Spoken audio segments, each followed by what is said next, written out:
Lot's daughter dreams of her mother. 1. In my dream of roads, each turn glitters. The road remembers your footsteps. Each night is a crossroad, and I must choose a Babylon burning and be cursed, or reason. Mother, this choosing is hard. These roads all slip away from me, smooth and white. In the moonlight the dust shines, my feet are white with dust and light. What would you wish for me? Would you wish me Sodom or safety? Which sacrifice? Mother, your body is a road stretching back where your memory intersects the spine where I stand with my white feet upon your heart. You are my road, you are my cross and crossing. You are my reaching back and my intention. You are my genesis, my bedlam. You are my beginnings. You are my death in full stride. 2.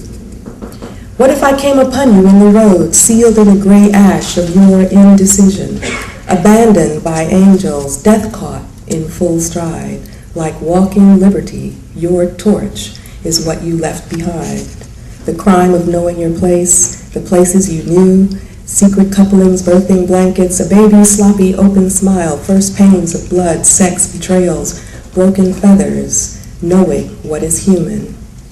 3. You turned, looked back, they say. They cannot say what you saw. 4. I am your daughter. I lie down beside your husband. My flesh turns to water and salt. In his dreams, he murmurs of angels. 5.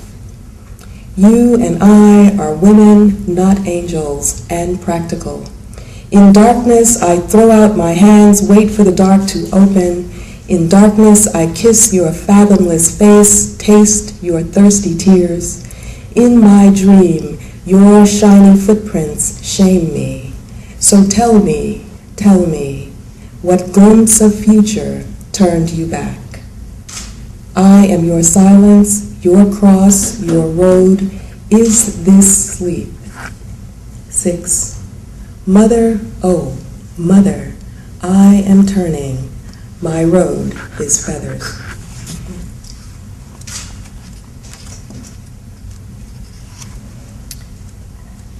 And one last one, I think, from this book called Pygmalion. Woman is a fluidness not made of stone, cut to fit, witless.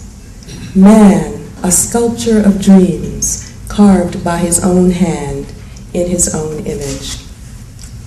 And that's a nice poem to end with in this book because it takes me to a different kind of work. Just recently, Spelman College had an exhibit of a woman sculptor that I had never heard of, and I don't know, maybe you've heard of her.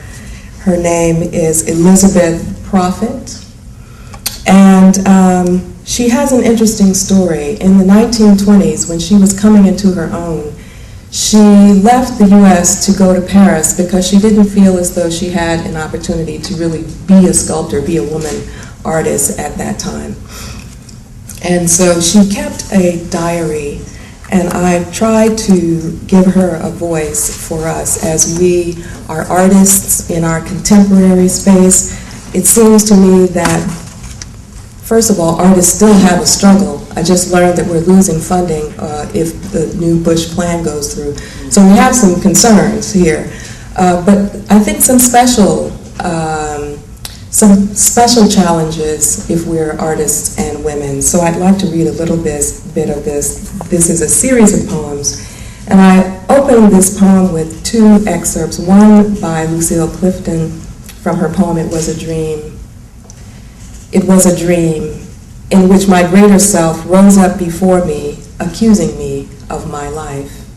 And another by T.S. Eliot, Ash Wednesday.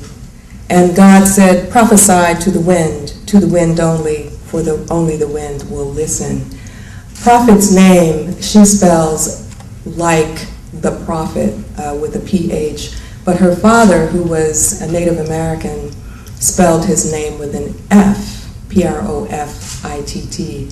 So I thought that was an interesting thing that she did, and because we have, this sort of history of losing our names, I thought this was an interesting step that she took to try to claim both her father's name and also name her future.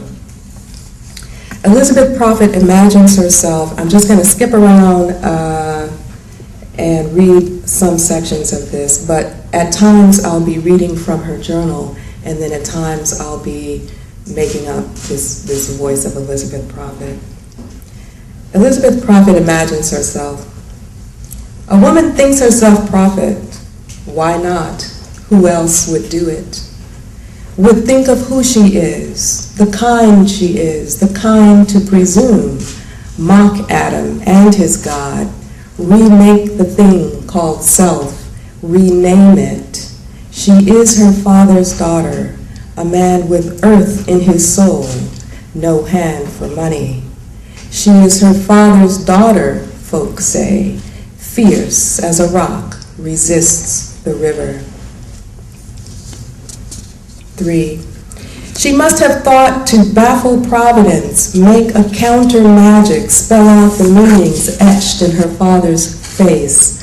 A ghost writing, limned in charcoal, and embossing survived the stolen page or erasure, the story of her intended life, spelled out in secret in her own ear. A voice no one else is meant to hear is dream, prophecy, or madness, or all of that in alphabetical order. 4. This dream of art called hunger is not for women, say the gods. Woman equipped for feeding every mouth but her own, every soul but her own soul. This truth is from the first fruit, a proffered poison caught in a woman's teeth. Puts her nature to sleep, for have you ever seen a woman suck her own breast? Horrible, this milk on her breath. Appalling, the awkward pose self-sustenance demands. Call it art, but a sculptor needs the pity of the gods, or else he perishes pining for a stone. But children are a woman's art. Are they not better than what Pygmalion made? These are the verities we live by, postcards sent in lightning, saved on tablets still warm to touch. Cross your breasts, beg mercy, a passing over. Lord, don't afflict our daughters with a madness. Bless them to be made, mental maidens, and dutiful as stone. Love their makers.